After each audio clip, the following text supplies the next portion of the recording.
Good morning student. आज हम पढ़ेंगे बालू संवर्धन प्रयोग सैंड कल्चर एक्सपेरिमेंट। इन प्रयोगों में बालू में पौधे उगाए जाते हैं। प्रयोग से पूर्व बालू को अच्छी प्रकार धो लिया जाता है और इस बालू को संवर्धन घोल के द्वारा सींचते रहते हैं।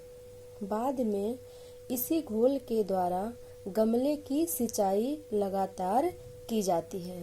ठीक है, क्या होगा? सबसे पहले प्रयोग से पूर्व बालू को यानी सैंड को अच्छी प्रकार धो लिया जाता है और इस बालू को संवर्धन घोल के द्वारा सींचते रहते हैं। बाद में इसी घोल के द्वारा गमले की सिंचाई लगातार की जाती है तथा पौधे की वृद्धि और स्वास्थ्य पर ध्यान दिया जाता है।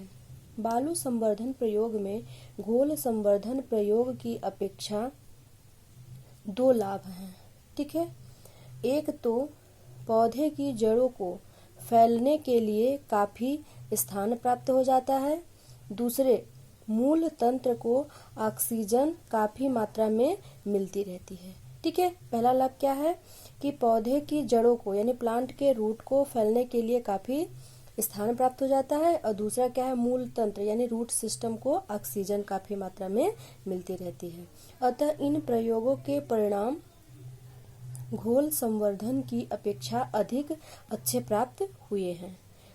हम टमाटर तथा सेम आदि पौधे को इस प्रकार अपने घरों तथा प्रयोगशालाओं में उगा सकते हैं। ठीक है, पौधे में खनिज लवणों की भूमिका। Role of mineral salt in plant. पौधों में खनिज लवणों के सामान्य कार्य निम्न प्रकार हैं।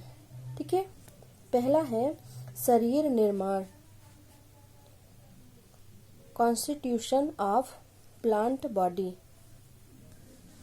अनेक खनिज तत्व अणुओं का स्थायी निर्माण करते हैं जो कोशिका द्रव्य तथा कोशिका भित्ति में पाए जाते हैं, अर्थात उनके अवयव होते हैं। ठीक है, अनेक खनिज तत्व जो होते हैं अणुओं का यानी मॉलिक्यूल्स का स्थायी निर्माण करते हैं जो कोशिका द्रव्य यानी साइटोप्लाज्म तथा सेल वॉल में पाए जाते हैं, अर्थात उनके अवयव होते हैं।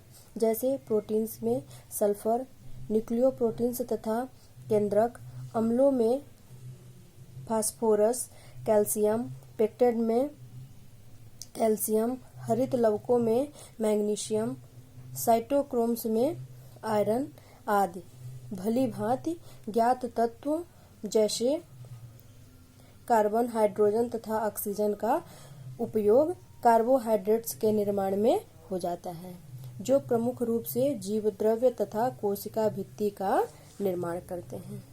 ठीक है, फिर है कोशिकाओं के परासरण दाब पर प्रभाव, influence on the osmotic pressure of cells. पादप कोशिकाओं के कोशिका रस यानी सेल शेप में घुलित खनिज लवण पाए जाते हैं जो उनके परासरण दाब को प्रभावित करते हैं। ठीक है, फिर है अम्लीय एवं बफर प्रभाव, एसिडिटी एंड बफर एक्शन। मिट्टी द्वारा अवशोषित खनिज तत्व हाइड्रोजन आयन की सांद्रता को प्रभावित करते हैं, अतः कोशिका रस की पीएच भी प्रभावित होती है। यह तत्व पादपों का प्रमुख बफर तंत्र का निर्माण करते हैं जैसे फास्फेट बफर तंत्र।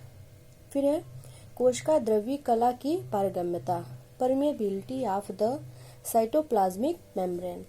कोशिका द्रव्य कलाओं की पारगम्यता कैटायंस तथा एनायंस द्वारा प्रभावित होती है। किसके द्वारा? कैटायंस और एनायंस के द्वारा।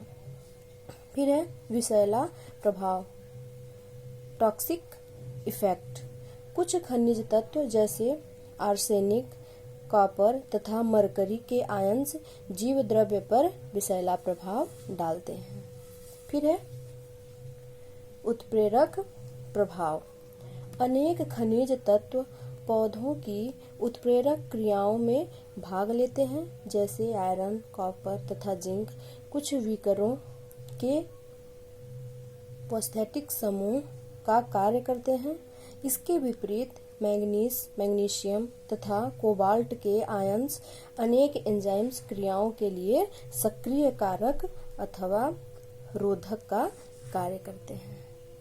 ठीक है, अब इसके आगे का हम अगले दिन पढ़ेंगे।